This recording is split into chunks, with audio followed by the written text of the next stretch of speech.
Hi friends, எல்லோரும் எப்படி இருக்கீங்க? நல்லா இருக்கீங்களா? இன்றைக்கி நம்ம சென்னை ஹாட் சமையலில் மிளகாய் பஜ்ஜி தான் செய்ய போகிறோம். ஆனால் அது ஒரு வித்தியாசமான முறையில் ரொம்ப டேஸ்ட்டாக பண்ண போகிறோம். எப்போவுமே பஜ்ஜின்னா கடலை மாவில் தான் செய்வாங்க. நம்ம இன்றைக்கி அரிசி மாவில் கொஞ்சமாக 2 ஸ்பூன் மட்டும் கடலை மாவு சேர்த்துட்டு, அரிசி மாவு ஒரு 150 கிராம் எடுத்துக்கங்க. கடலை மாவு 2 ஸ்பூன் தான் போட்டிருக்கேன். இதுதான் அளவு. முக்கியமான ஒரு பொருள் இதில் சேர்க்க போகிறோம். என்னென்னு பார்க்கலாம். இப்போ சால்ட்டு சேர்த்தாச்சு. 1 ஸ்பூன் தனி மிளகாய்த்தூள், சிறிதளவு மஞ்சள் தூள். இப்போ சேர்க்க போகிற பொருள் தயிர் தான்ப்பா. எனக்கு பஜ்ஜி சாப்பிட்டா ஒத்துக்காது அப்படின்லாம் நிறைய பேர் சொல்லுவாங்கள்ல.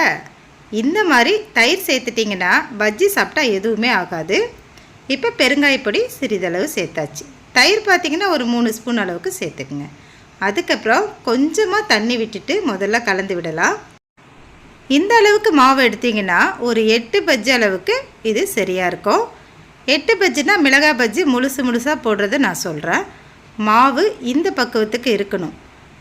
எப்போவுமே போடுற பஜ்ஜி மாவை விட இது கொஞ்சம் திக்னஸாக இருக்கணும். அவ்வளவுதான்ப்பா. எல்லாத்தையும் கலந்தாச்சு. இப்போ மிளகாவை எடுத்து 2 அப்படியே கட் பண்ணி விடுங்க.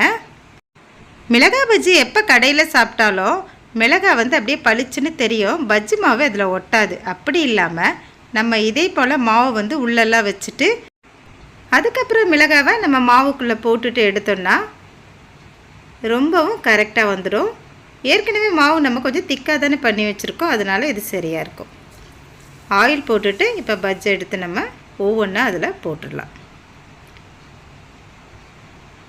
எத்தனை போட முடியுமோ அதுக்கேற்றது போல் நீங்கள் கரெக்டாக பார்த்து கொஞ்சம் கேப் விட்டு போட்டுக்குங்க.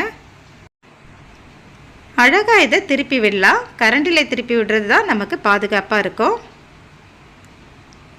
இதே போல் நீங்கள் யாரும் ட்ரை பண்ண வேண்டாம்.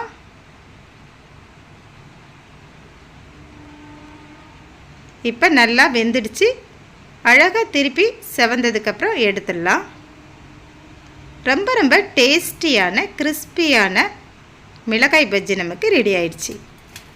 இந்த டேஸ்ட் ரொம்ப வித்தியாசமாக இருக்கும். நீங்கள் செஞ்சு பாருங்கள்.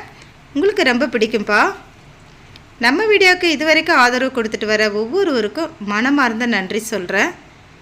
ஃப்ரெண்ட்ஸ், நம்ம வீடியோவை தொடர்ந்து பாருங்கள். உங்களுக்கு என்ன வேணுமோ அதை கமெண்ட் பாக்ஸில் தெரியப்படுத்துங்க, செய்யலாம். என்ன ஃப்ரெண்ட்ஸ், உங்களுக்கு பிடிச்சிருந்தா ஒரு லைக் மறக்காமல் போட்டுருங்க. தேங்க்ஸ் ஃபார் வாட்சிங்.